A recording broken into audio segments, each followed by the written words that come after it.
The 250 GTO is not even in the dream category. I couldn't even dream it.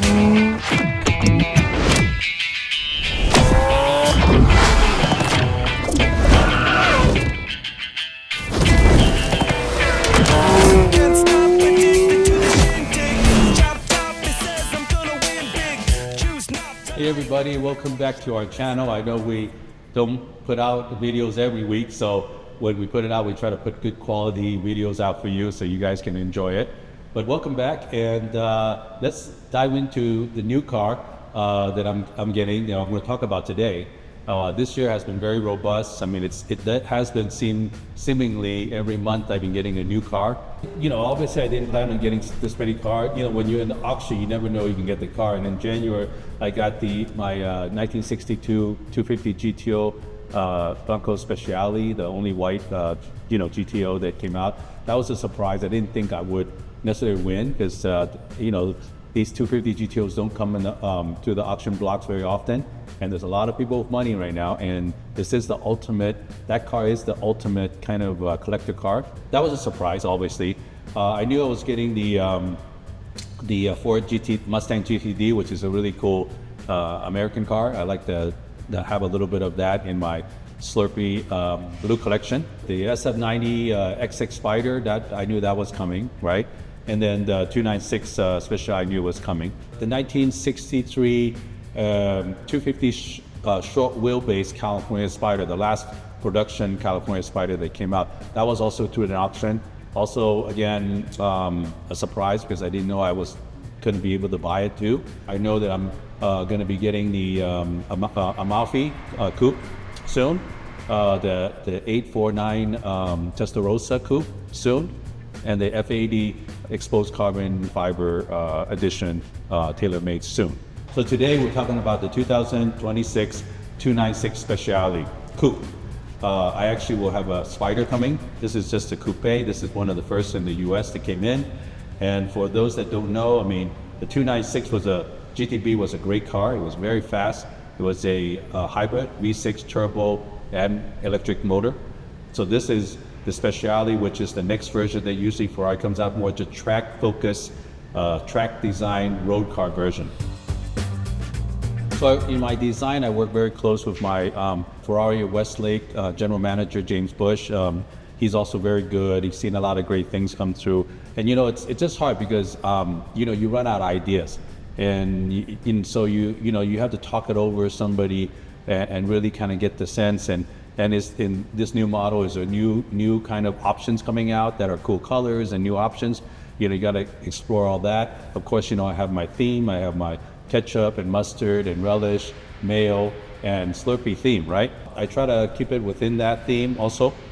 But with this one, I wanted to go back to, I actually haven't did a ketchup color car for a long time.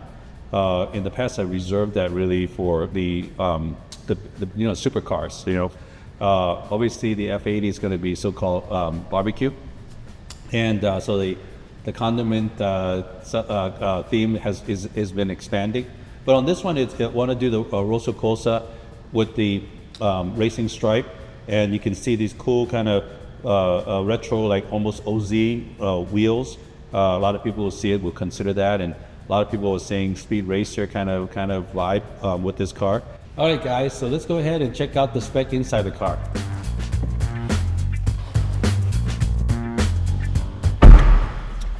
Okay, so we're inside the cockpit of the 296 Speciale Coupe, and the Speciale version or Challenge version or the race focus version for Ferrari always is the objective to lighten the weight. Usually they're able to lighten the weight maybe 30 to 50 pounds, which adds to it and in the performance.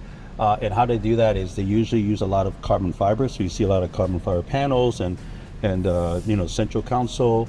And just all over these seats, using Alcantara, and a lot of holes that are punched through in order to lighten up even the seats. Of course, the new steering wheel, which is really always a great feel, carbon fiber.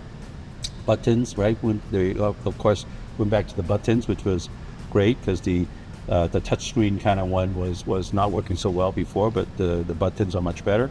You got the the start button, which is now a metallic, a little smaller metallic button, which is just nicer feel, nicer kind of material than the plastic bigger ones that they had before.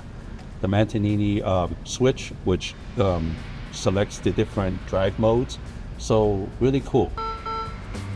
We got the kind of a passenger also information here. People don't or not normally use this, but the one thing that people are complaining about is that because they can see how fast you're going, and if your wife is next to you and they see how fast you're going, she's gonna then respond to say maybe slow down, right? So that's kind of a not good feature. Sometimes you got to go 200 miles per hour.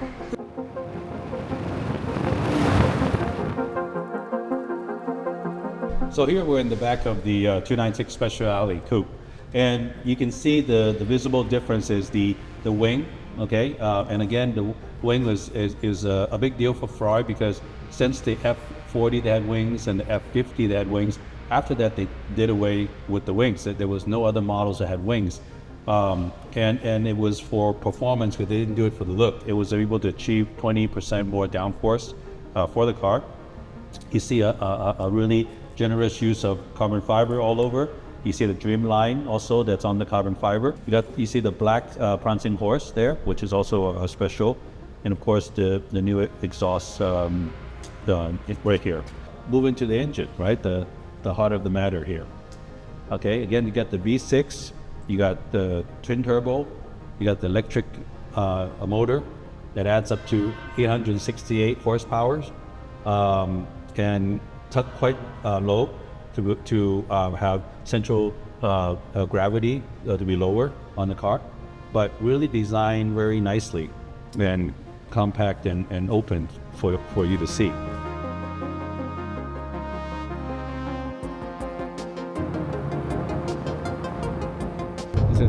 This is all electric mode right now.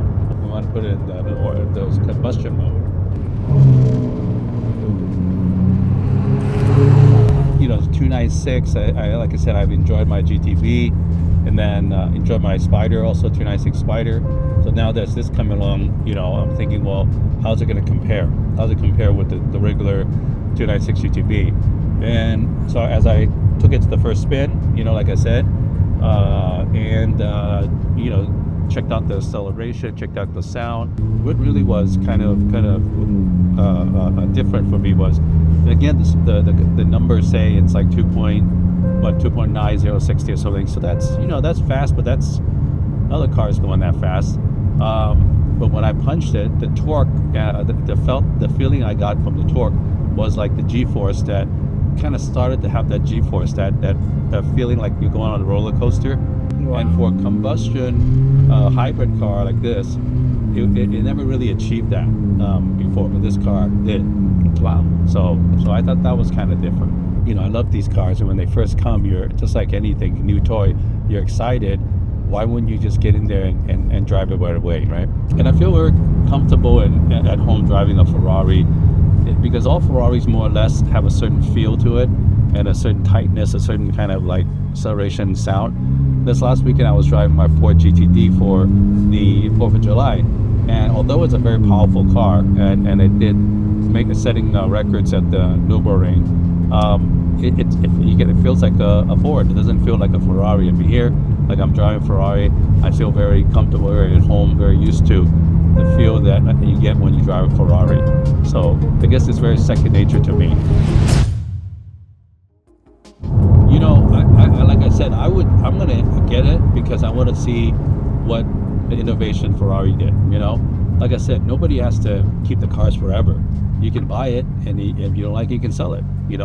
But I think to just not own one, to experience it yourself, and to judge on something is a little bit unfair, right? I want to judge it for myself and see. Maybe it's an incredible car. I know they're selling it right now. It's not like they're not selling it. So. Did you already order yours? I already ordered mine, and you guys have to guess what flavor I'm doing it at.